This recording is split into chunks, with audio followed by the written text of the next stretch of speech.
So I think that the most important piece of that is the teams have to be willing is not a good word, but they've got to be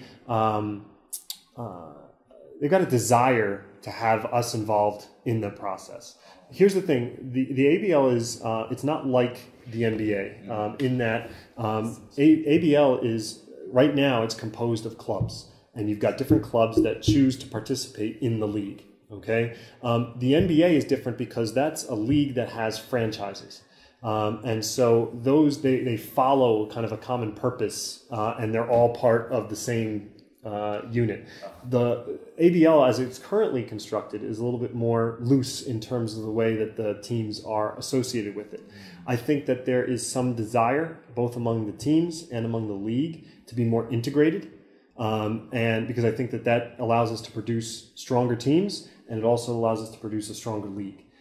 So when it comes to things like player development, this year we are going to have, we're in the process of hiring right now someone who will coordinate player development in the region and coordinate it between the teams.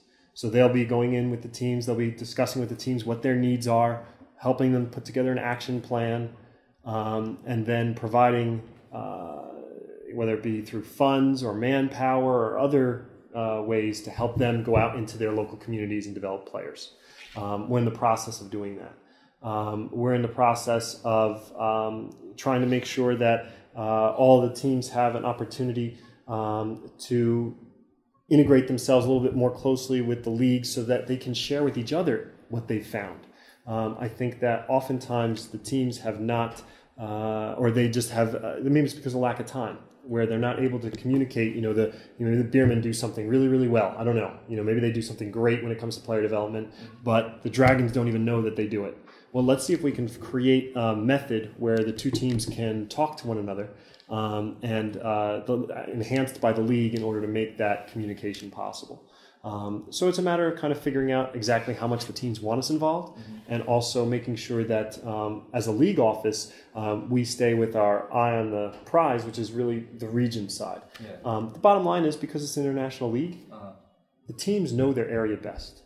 They're on the ground, just like the KL Dragons know Malaysia. Okay, we have to think about it. We will never know it at the depth that the Dragons do. So it's got to be a partnership. We've got to be able to do it together.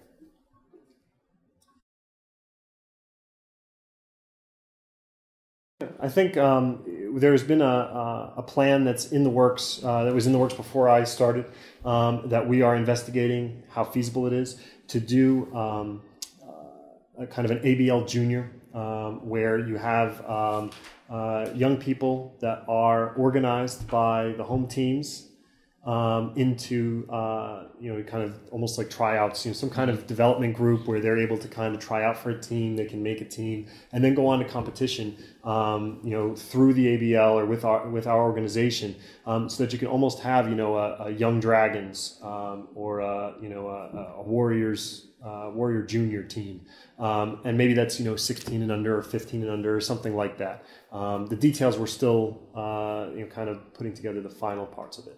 But using that as a way to identify local talent, to help develop that talent, and then to put that talent out onto the field or into the court to compete. The original plan was something where they would have something together to be able to go out and actually compete in a tournament this fall, like late this fall, sometime in that November. I don't know if they even have fall here. No. Okay.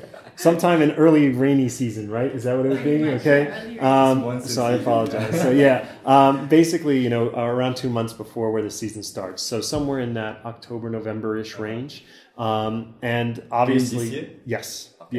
Yeah. Before the season. Before the season. We are trying to see if that's possible or not. One thing that I never want to do is put something together that can't be done at a high level and then have it not work.